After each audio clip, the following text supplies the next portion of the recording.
So in this video, I will talk about the difference between Incoterms 2010 and 2020. So what is Incoterm? Incoterms is the international commercial terms managed by the International Chamber of Commerce (ICC), which provide a common set of rules used for defining the responsibilities of seller and buyers in the delivery of goods under sales contract.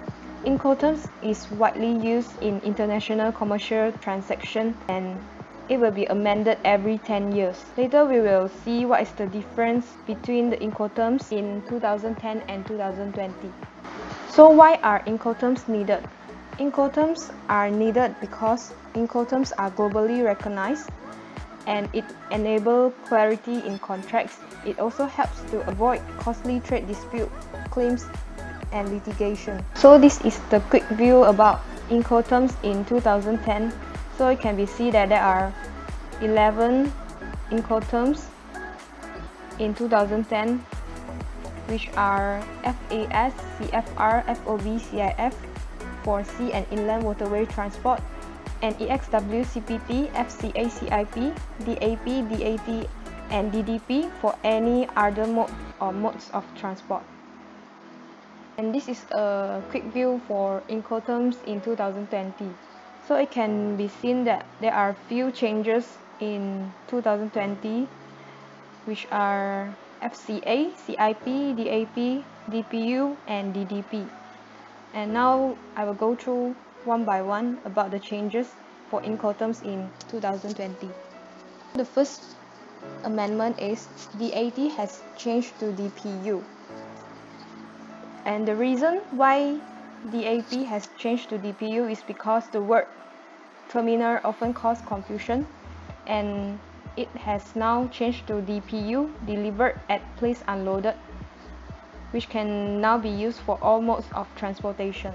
The second changes is the level of insurance under CIF and CIP. Cost insurance freight keeps the same insurance requirements as in Incoterms 2010, but for CIP, the level of insurance required to be obtained by the seller has increased, and the reason why is because CIF is more often used with bulk commodity trades, but CIP is more often used for manufactured goods, and manufactured goods tend to require a higher level of insurance. So this is the reason why the level of insurance under CIP has increased.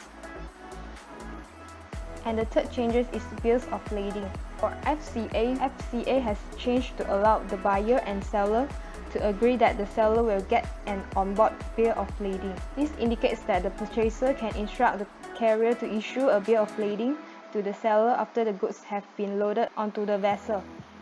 And things to take note under these changes is it is only limited to sea freight transport. For FOB, a standard letter of credit requires an onboard bill of lading to be presented, so the sellers were often taking the risk and using FOB instead, because they wanted to get paid under the LC. So these changes is to encourage the sellers to use FCA instead of FOB. And the fourth changes is own transport. The use of these Incoterms, which are FCA, DAP, DPU, and DDP, is now admissible for shipment using the purchaser's or seller's own means of transport. This indicates that seller or buyer can transport the goods with own vehicles without engaging services of a third party. Under these changes, a seller is allowed to use its own means of transportation, or a buyer use its own vehicle to collect goods. And the fifth changes is cost and cost structures. In Incoterms 2010, the user had to look across several articles within each rule to see who bear the cost.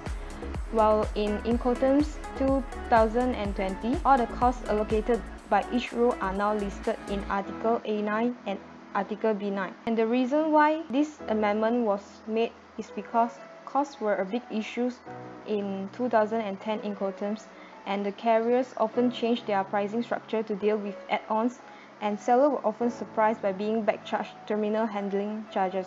This amendment allows users to see the full list of expected costs at a glance. And the last changes is the security requirements. In Incoterm 2020, it includes clearer and more detailed security-related obligations in Articles A4 on carriage and A7 on export or import clearance of each Incoterms rule.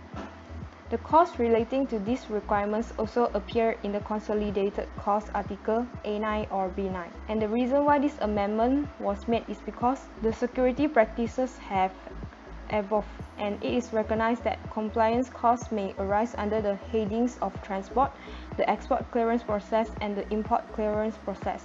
So Incoterms 2020 explicitly addresses security-related costs with statements such as that for the C rules, the seller must comply with any transport-related security requirements for transport to the destination and pay any associated costs. So in conclusion, this figure have concluded the differences between Incoterms in 2010 and Incoterms in 2020. It can be seen that in 2020, FCA has changes on bill of lading and own transport.